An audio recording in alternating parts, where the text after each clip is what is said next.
The broadcast is now starting. All attendees are in listen-only mode.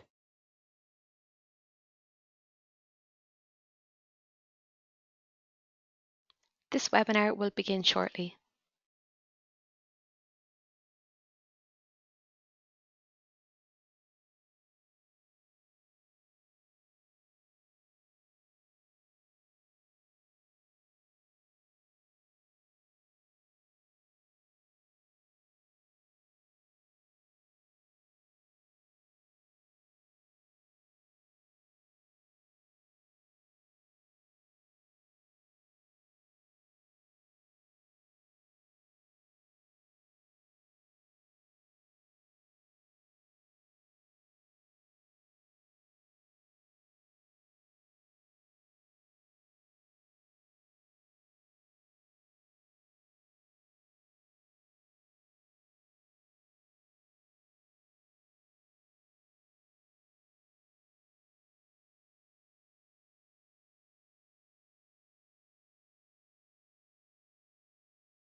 Hi everyone, and thank you for joining us today. We are joined by Richard Paterson. He is presenting his webinar, Talking About Testing. This is our third webinar in our webinar series, so we're delighted to have you back. Just a reminder, there is 10% off all tickets. This is our early bird. It will be finished on the 28th of September, so there's not much time to get in there and get those discounted tickets. We also have a group offer on, 5 tickets for the price of 4. That will also end at the end of this month. And I'd just like to remind anyone that you can ask Richard a question at any stage during this webinar. There is a questions box there on the right-hand side of your screen. At any stage, pop the question in there and I will do a Q&A with Richard at the very end of this webinar.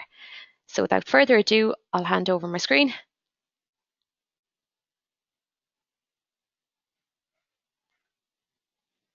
Hello, Richard. Hello. Thank you very much. Okay, good afternoon, everybody. My name is Richard Paterson. I'm the Head of Testing and Application Security for SAS's Scotland R&D Centre here in a very stormy Glasgow. And today I'm going to be talking about testing. And there may be some, perhaps most of you on the webinar today who have been to meetups and talks and conferences, and you've looked up at the presenter on stage and thought, I could never do that. But as interested and engaged testers, each of us has sufficient knowledge and ability to make it worthwhile and valuable to pass that on to others. And while many of you will do that on a daily basis in your teams, only some people reach out to a wider audience. And that's because we tend, when faced with the prospect of speaking about what we do, to make excuses to ourselves about why we can't, won't, or don't do it. And Henry Ford said, whether you think you can or you think you can't, you're right.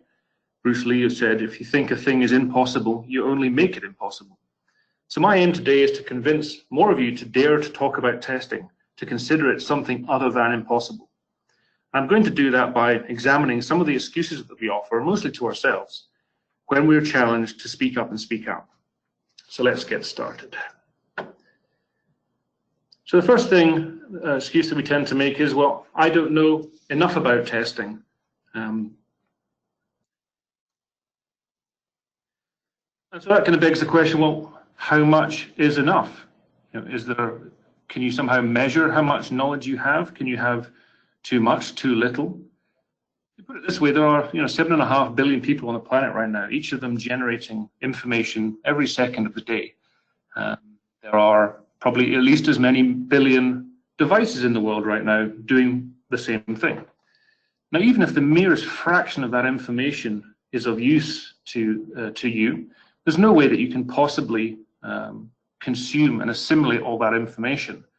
So the very notion of enough or gaining enough knowledge is impossible to achieve, and therefore not a good enough reason to not talk about what you do know. And I think all it comes down to is, do you know something? And as an engaged and interested tester on a webinar like this today, and keen to learn more about testing, it's pretty much guaranteed that you will know enough about testing. And I think it comes down to, as long as you know one thing that one other person doesn't know, it's worth you talking about that. And I think some of this excuse that we make to ourselves is rooted in the very nature of what it is to be a tester. Testers are very aware that we don't know things. Testing, often boils down to coming up with lots of questions, to which, of course, initially we don't know the answers. And then the business of testing is to then go conduct some testing and carry out some experiments to try and answer those questions. But the nature of testing is, we're faced with our own ignorance every minute of the day as testers.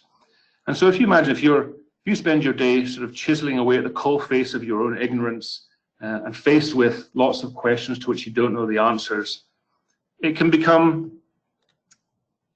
it's an anti-confirmation bias that somehow you don't know things.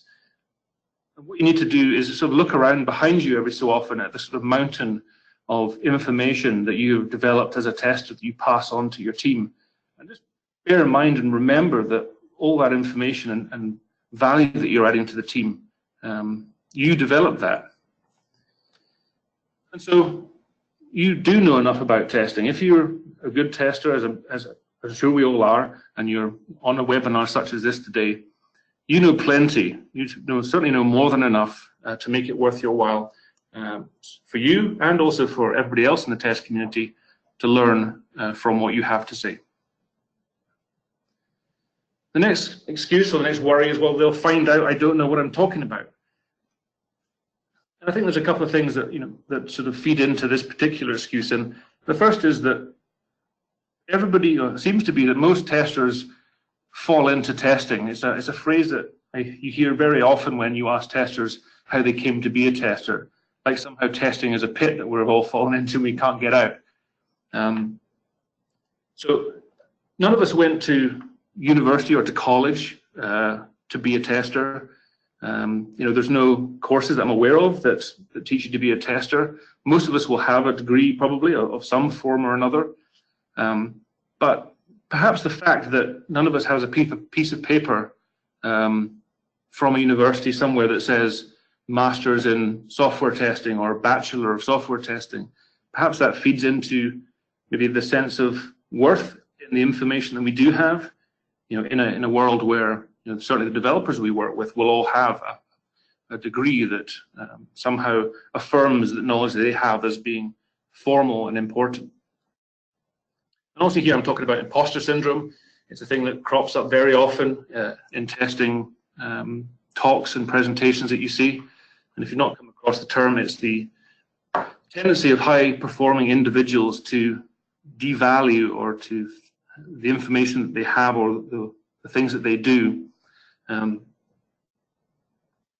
So that how we sort of gain our knowledge kind of through learning on the job rather than going to university, perhaps feeds into that sense that we're somehow making it up as we go along, that we're winging it. That winging it as a term kind of connotes informality or somehow slapdash or an improper way of doing things. But I would define winging it as using your skill and knowledge and experience and applying it to the situation in which you find yourself to determine the best course of action.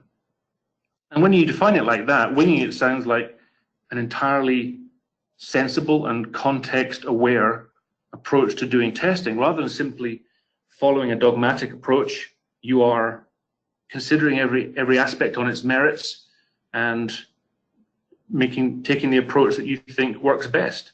And so it comes down to trusting your experience and your knowledge and not worrying about the mechanisms by which you got that knowledge in the first place. The next excuse we make is, well, I'm really not sure that I'm right. And again, this probably stems from how what it is to be a tester. As a tester, we're coming up with questions and forming hypotheses about how a system does or should behave, and then we test that to determine, oh, it actually behaves as I expected, or actually behaves completely differently. And so I think we have a closer relationship with the nature of knowledge. We understand that it can be ephemeral, that what we think before we start a test may be completely different from what we think after it. And so when we are communicating the things that we find, we are less likely to be sort of digital in our responses. We're less likely to say absolutely for certain the system works, or I can guarantee there are no more bugs in the system. Those are the kind of things that a tester would never say, because we understand the nature of what we're doing does not support statements like that. But that can be seized upon at times by often managers or other roles who they see that level of unsureness in what we've done as somehow indicative of a lack of quality of the information. And so we'll therefore use it as a reason to discount what we have to say and to make decisions that they want to make regardless of the information we have to impart. And here, of course, I'm talking about the Dunning-Kruger effect. So those of us with more competence about testing in this case will therefore seem less sure about what we do know. And those with much less competence will seem much more confident about what they know. And then we'll use that disparity to minimize or marginalize the information that we have. So just bear that in mind. Just because someone discounts what you have to say, it doesn't necessarily mean that you know less than them. It might actually be it's more likely to be actually the opposite to that. The next worry is, am I doing it right? If you want to stand up on stage, you want to be fairly sure that the way that you're doing it isn't completely opposite to how everybody else is doing it, because you don't want to stand up on stage and have everybody laugh at you for doing something wrong. That's a reasonable seeming concern to have. But I would put it down that there is no such thing as the right way to do it. The right way to do something is, again, another context sensitive state. And if you, as I said before, are applying your skill and experience to your situation, taking into consideration all the elements that comprise that situation, and are making a judgment of how best to approach something, then that your approach is just as valid as anybody else's. Other people, of course, from their own perspective or their own point of view, may come up with a different approach. But it doesn't necessarily mean that your approach is wrong and theirs is right. You can both be right from your own points of view, bearing in mind the different things that you both may value.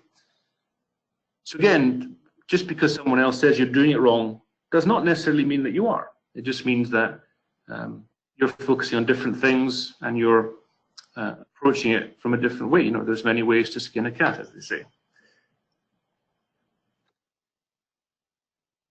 Next one is, and this is certainly one that plagued me for a while, is well, I don't have anything original to say. Where's the value add for me standing up on stage and simply saying the same thing that somebody else has said lots of times before and probably better than I ever could? And while it's certainly true that there's not very much new under the sun, it doesn't necessarily follow that what you have to say isn't brand new. It may very well be. We tend to think that the stuff that we do every day is somehow mundane and normal, and therefore everybody else must be doing it. But it's not until you go out into the wider tech community and see what people are doing that you can realize, oh, hang on, actually the stuff that we do is pretty good. So just because you do something a lot or you do it every single day doesn't mean that it's worthless. And the other side thing to say is that there's just as much value in taking an existing idea and putting your own spin on it, your own perspective, embellishing it with your own experiences, putting it in your own words.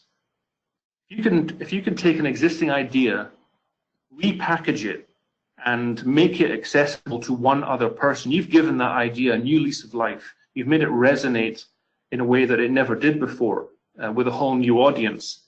And so there's just as much value in, as I say, bandaging the bleeding edge as there is in pushing the envelope of testing theory, shall we say. And here's the big one. This is the one that is usually the first thing out of people's mouths when they're asked to talk about anything, actually. And that's, I hate talking in public. Very emotive word. And there's a few things behind this. This is actually a physiological thing as much as it is psychological. And it's due to the way that your brain is made up. Now, I'm not a brain surgeon, I'm a rocket scientist. You know, my fall into testing was from orbit, and so I hit my head pretty hard. So don't hold me to my definition of, or physiological definition of what the brain is, but broadly, you have a brain stem in the kind of core part of your brain. And that's, you know, the bit that we've inherited as humans have evolved. And that's where your instinctive responses come from, where you have your emotional responses.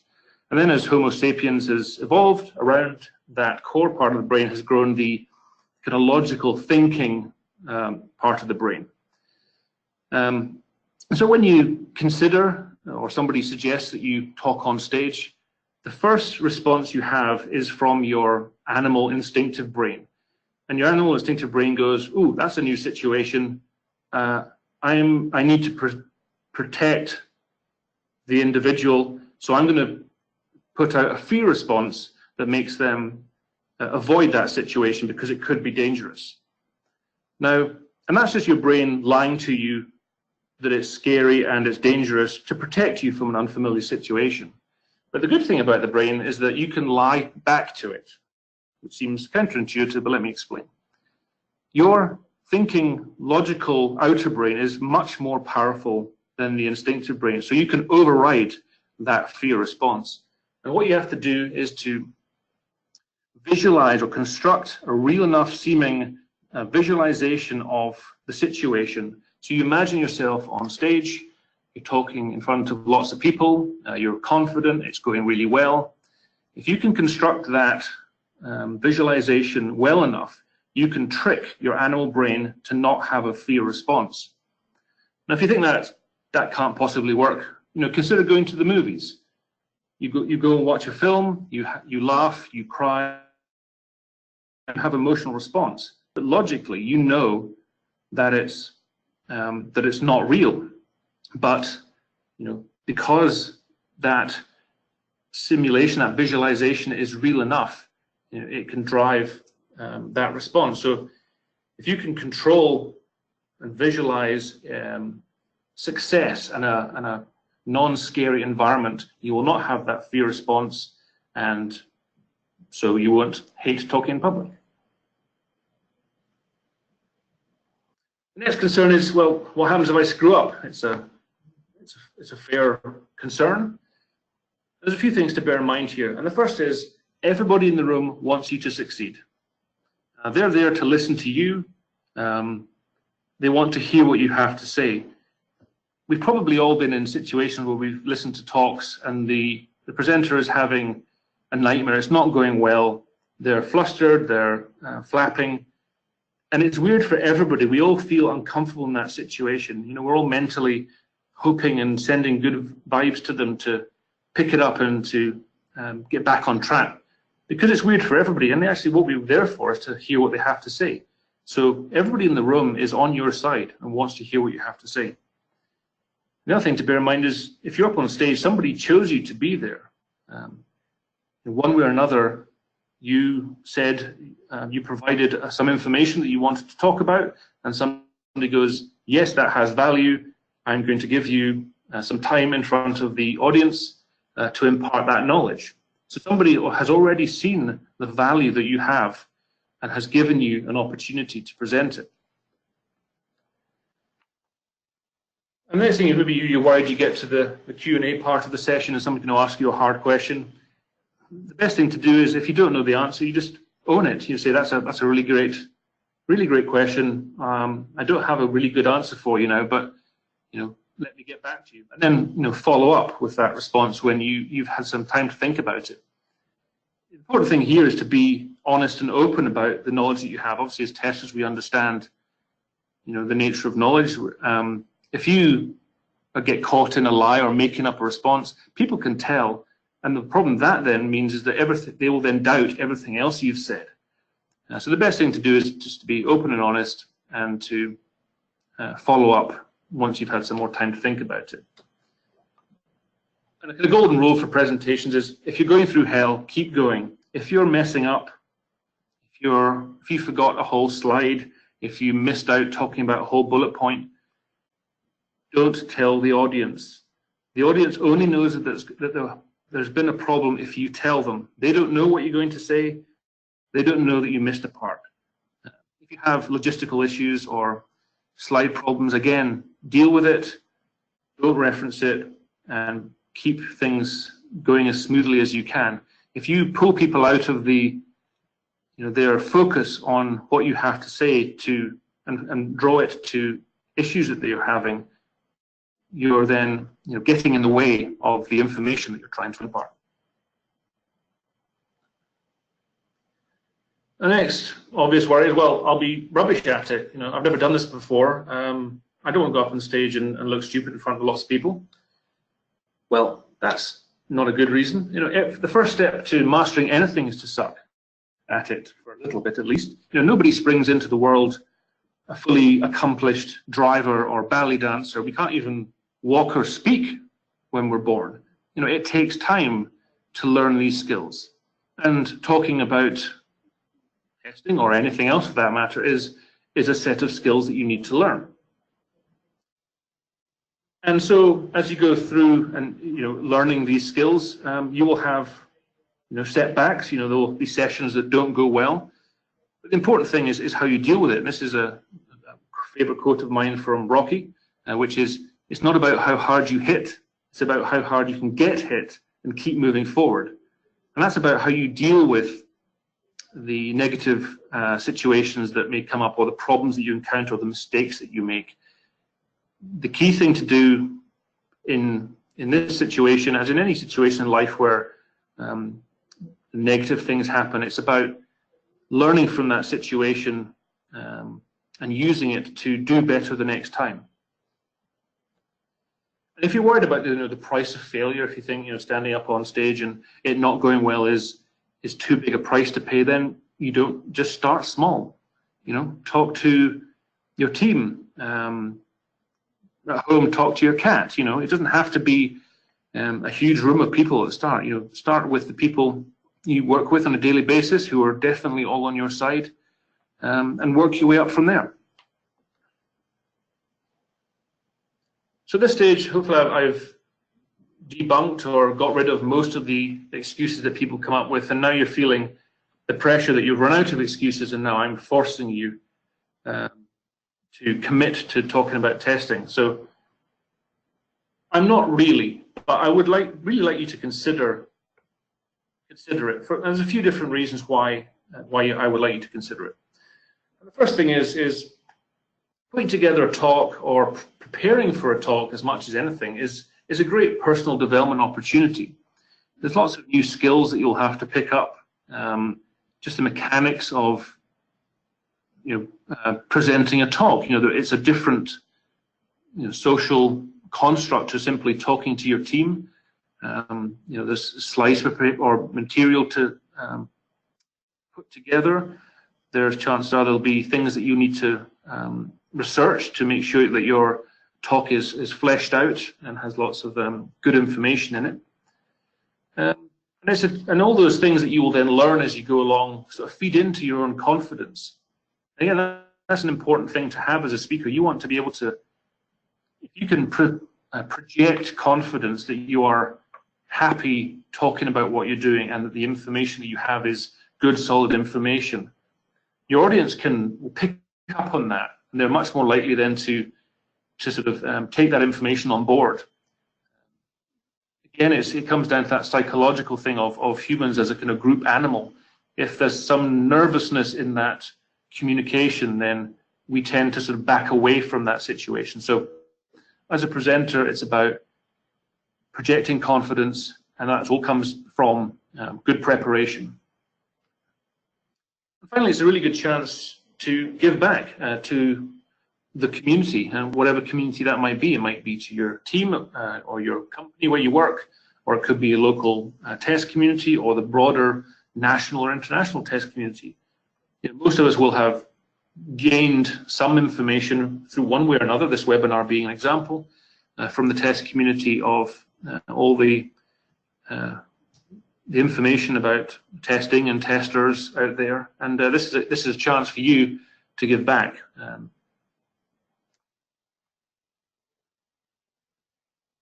So at this stage, yeah, I'm stopping mean to you, and you're sort of like, okay, I'm happy to give it a go, but now, you know, where do I even start? Another proverb, you know, the journey of 1,000 miles begins with a single step. The point being, it doesn't matter where you start, it only matters that you do start. And in this day and age, there's, you know, the internet obviously is full of places where you can start. Social media, Twitter, etc., is probably a big one, but obviously you can have a blog for free. There's lots of testing websites that you can sign up to, and meeting discussion forums and stuff that you can submit to. If your interests or your skills are more in the sort of code side of things, then you can contribute to open source projects, or you can publish your own projects on GitHub. As I said before, you know, starting small, you get some practice doing internal talks and meetings for your team and for your company. And then once you're getting more confident in the whole process, then perhaps you can then do lightning talks or short talks at meetups, and then potentially extend that to national and international conferences. But it's worth pointing out that it can be scary out there. Social media, especially, and Twitter, certainly I find, can be very intimidating. It can feel like a really competitive and packed environment full of lots of content creators right now, and it can feel like a scary environment to dip your toe into. But again, there's a few, you know, biases to sort of consider here. And the first is, you know, the availability heuristic. If you, for example, are a tester on Twitter, chances are you'll end up following lots of testers on Twitter. So that when you come to, you know, share potentially what you have to say, then it can seem that, well, everybody on Twitter is talking about testing and saying much more interesting things than I could. And obviously you've made a rod for your own back there. You've basically intentionally filled your social media feed with lots of experienced and interesting testers. And so it doesn't mean that everybody in the testing world is like that. It's just because that's the people that you've chosen to follow. And you've chosen to follow them because they are the ones that have been suggested to you, or the ones that with the most followers, or the things that have had the most interesting things to say over a period of time. And so that's why you end up following them. These are the people who have, for one reason or another, stuck around or had enough things to say, or have been followed enough to be survivors, shall we say. And so there'll be, you know, 10 times, maybe 100 times as many testers who never made it to the point of being followed by you or any number of other testers. And finally, again, it's important to remember that yes, it may look like everybody in your Twitter feed is coming up with, you know, golden pearls of testing wisdom every single day, and there's no way you could possibly contribute to that. But the reality is obviously that people only put the good ideas on Twitter. They never put the bad ideas on there. And so for every good idea they put on there, there will be 20 bad ones that they've come up with that they've immediately discarded. So of course, your Twitter feed is full of great sounding ideas. People have spent a lot of time crafting that and weeding out all the bad ideas. So just bear those things in mind when you're thinking about getting involved in social media. It's not as scary and as packed and as innovative as it might seem. It's just the way that you've structured it, actually. So this concern really is, well, okay, I'm happy to talk, but I've got no idea what to talk about. And it actually doesn't matter, the stuff that start with the stuff that you're passionate about, the things that you care most about, that you probably know the most about. Probably you can talk for hours about the things that you really are interested in. So start there. The next thing to do is to pay attention to what others are talking about. If you're following lots of people in Twitter, then you can sort of feed off the ideas that they're coming up with. You can use them as a basis for your ideas. You can rebut their thoughts. You can use that as the basis for the next thing you want to say. But what it really comes down to is that it doesn't really matter what you talk about. What you're trying to do here is to get into the habit of communicating your thoughts and experiences. It's about becoming business as usual rather than the occasional thing. The only difference between a writer and a professional writer is professional writers don't get writer's block. They just turn up and they write anyway, with trusting in the fact that the good material will come rather than simply waiting around for inspiration to strike. It's about getting into the habit.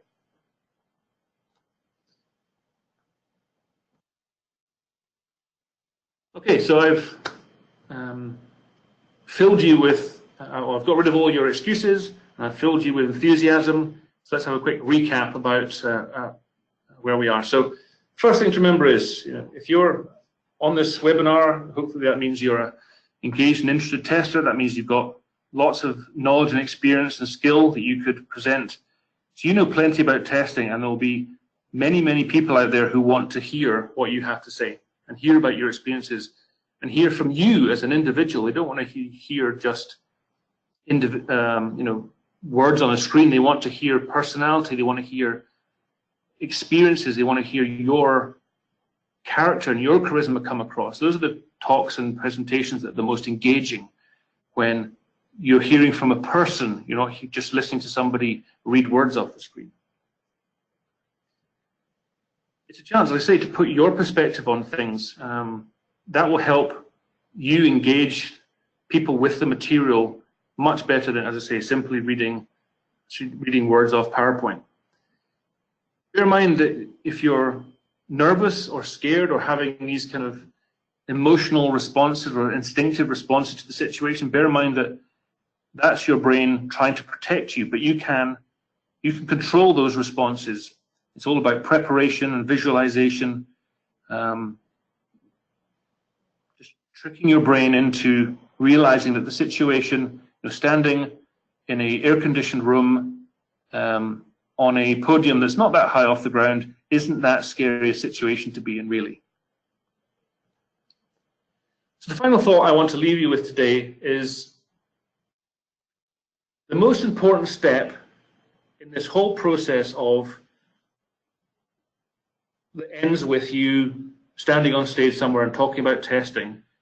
The hardest part, and I speak from experience here, the hardest part is the decision to try. Deciding to go for it at the very beginning is the hardest part of the whole process. Everything from then on just follows neatly. It's just planning and logistics really after that. And once you've made that decision to try, the next most important thing is to keep trying. It's to not let any negative experiences or failures get you down. These are all learning experiences, and none of that should get in the way of you sharing all that information and experience that you have, because the test community can't wait to hear from you. Thank you very much. I think it's time now for any questions you might have. Thank you, Richard. That was a great webinar. I'm sure everyone here got a lot out of that. So obviously, I just want you to ask those questions to Richard.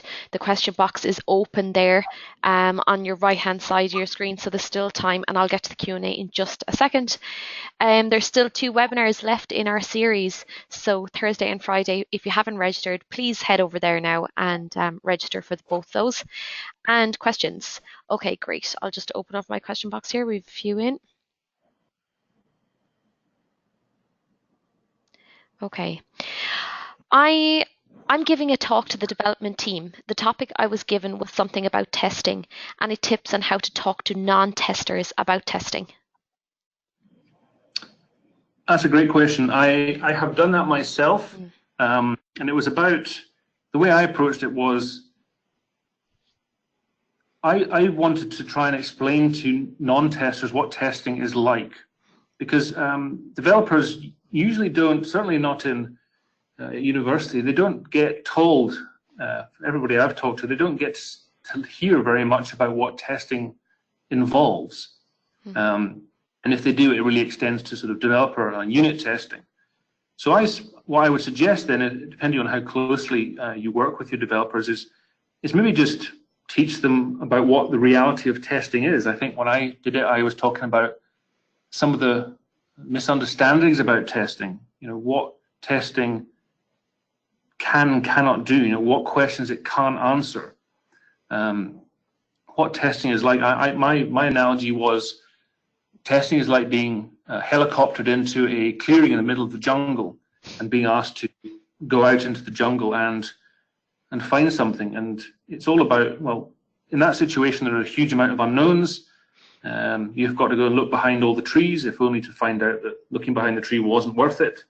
It's just a kind of sort of trying to paint a picture for them so they can understand how being a tester is different from being a developer. So I think that would be a useful thing to do, just to explain to them what testing feels like to you and how it's maybe different to being a developer, and maybe cover some of the things that maybe testers shouldn't do.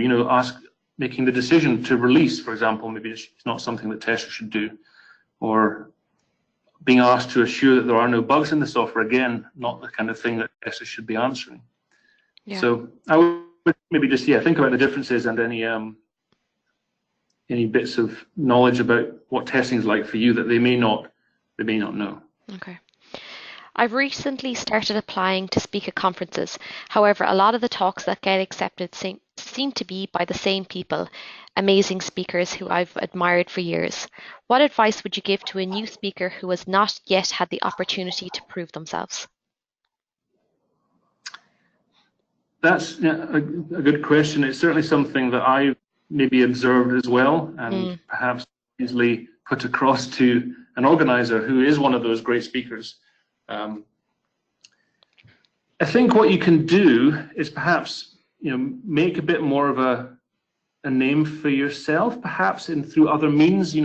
Put some of put some things out there in blog or on Twitter, so that people get a sense of who you are, of whether you're serious about testing, or that you have an interesting thing to say or an interesting way of putting it, so that when they see your name, they have a sense of you as a person, of you as a potential presenter, of the material that you have and how you might do it. It helps paint a picture for them of what that talk might look like, rather than simply seeing a name that they've maybe not heard before and they've got very little to go on. I think that one of the best things I had was actually the EuroSTAR conference itself, was that the chair spent 15 minutes with me going through my idea. Okay. And it then to get some feedback and to again put my name and personality across to the panelist, the chairperson. In that case, I didn't get chosen, but it was at least another way of selling yourself. It's like an audition. So anything you can do, get who you are across to the people making that decision through other means, I think, is useful stuff to do. Yeah, good answer. How do you go about finding out if an idea you have for a talk is a bad one before investing too much time into it? Great question. I'm not sure. You could, you could float ideas. I think what I'm trying to think of parallels.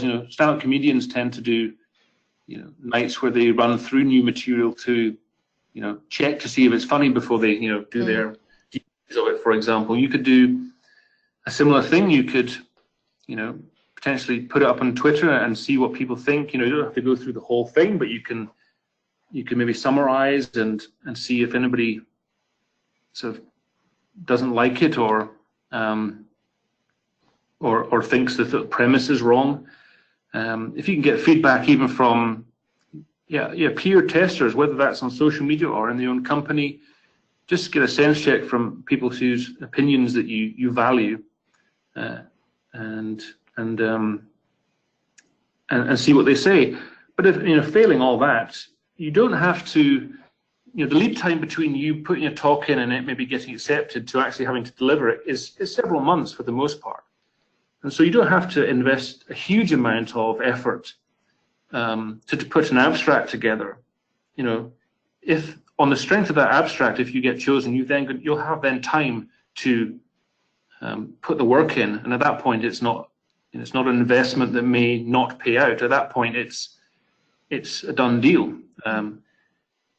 So yeah, I would sense check the idea with people, and then just put abstracts in and hope for the best. And say you don't have to invest too much in an abstract. Okay.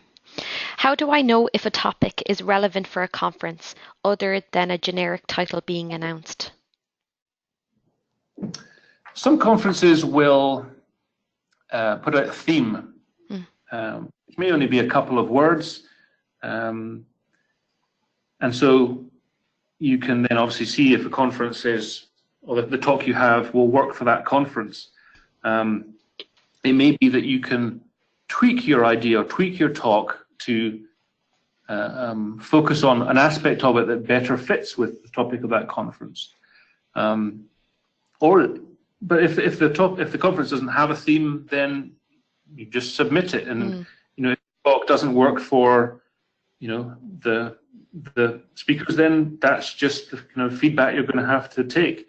And these days, I think there's lots of call for papers on a regular basis.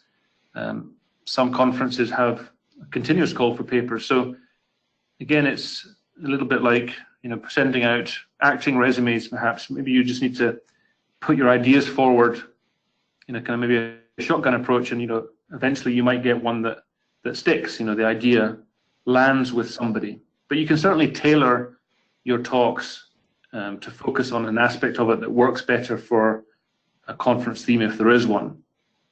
Yeah.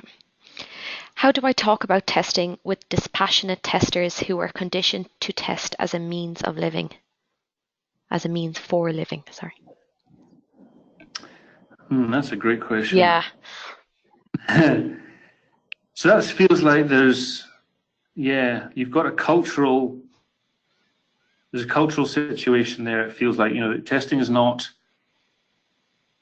people aren't seeing the value in testing, even the testers themselves. Perhaps, their environment doesn't value testers, or the testers are being very closely managed such that they aren't able to probably do testing. Testing it should be very driven by the individual. It's about the individual tester having freedom to explore the software as they see fit. So how do you, I guess you'd have to talk about try and engage those people and get them more invested in what it is to be a tester, that it doesn't have to be simply, running a checklist. It's not just sort of blindly following somebody else's script. I agree, it's very hard to have pride in your work when you're simply executing somebody else's vision. And so it may be there's some people who it is just a job for them, and that's fine. You don't have to basically change everybody's world here. But if you can talk in more emotive terms, if you can sort of talk about, having pride in your work and,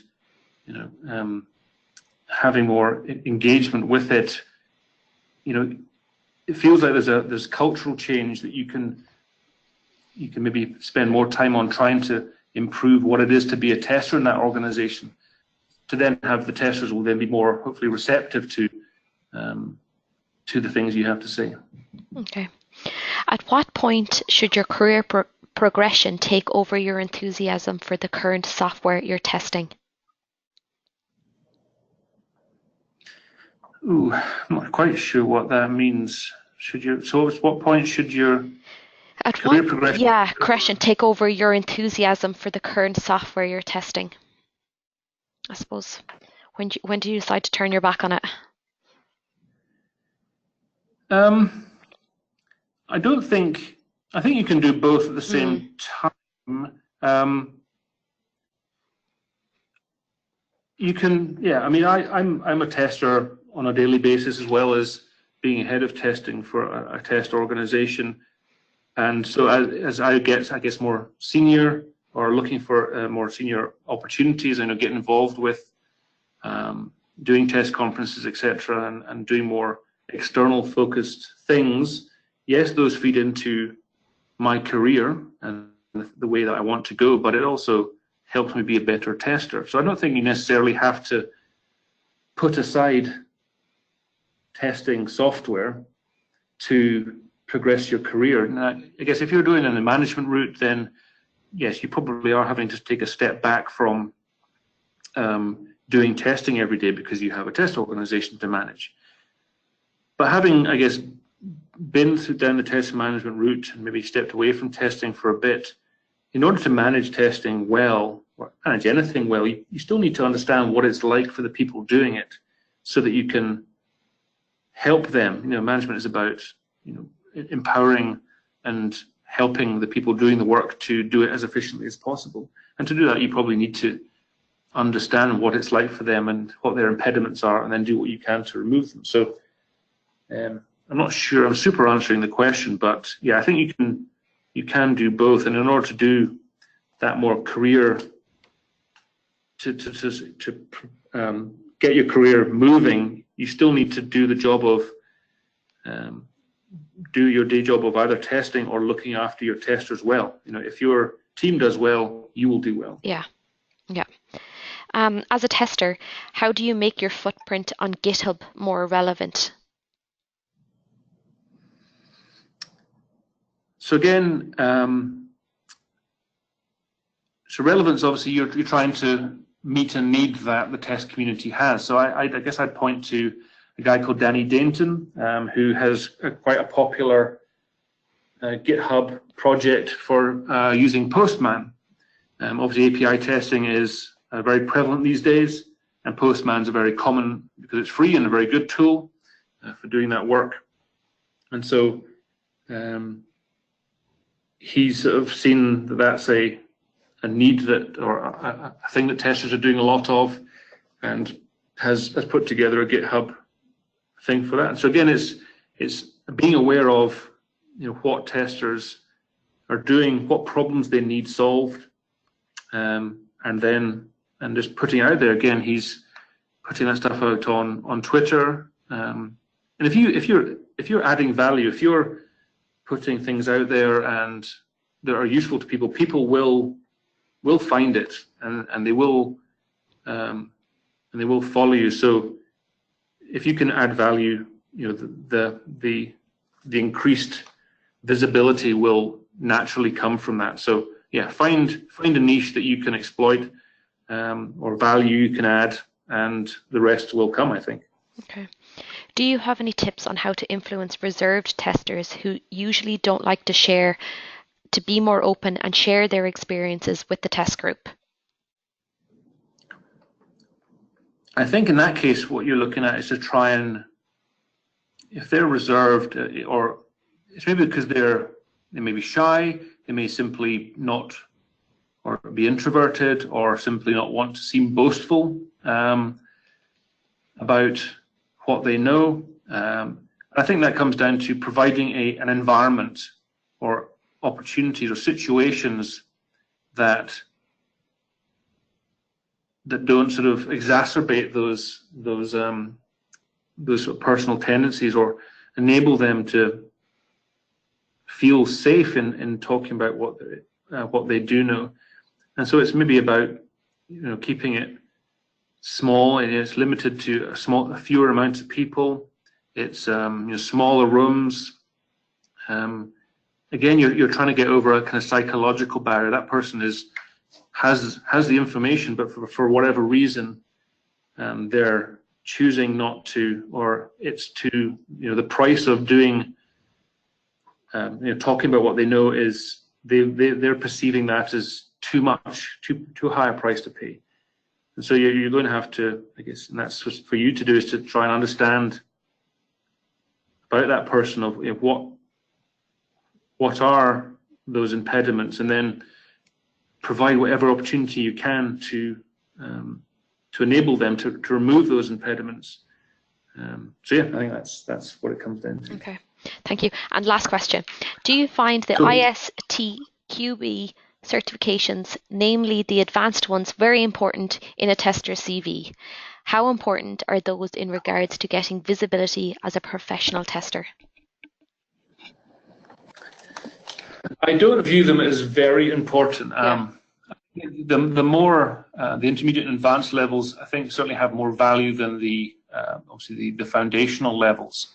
I personally have never requested ISTQB or any testing certification when hiring testers. You know, there's some doubt about to what extent a certification or exam can usefully measure how good a tester is. It's not so much about knowledge, like I say when I was talking about winging it. It's about its application of that knowledge. It's about utilizing your knowledge and your skill and your abilities in a context. And so testing that to provide a certification does not necessarily translate into a real world testing environment. It certainly shows that the person is invested in being a good tester and is keen to extend their knowledge. But personally, it's not something that I've ever required when hiring. And so, and whether it extends your visibility, it may do it for people who are looking for that sort of thing.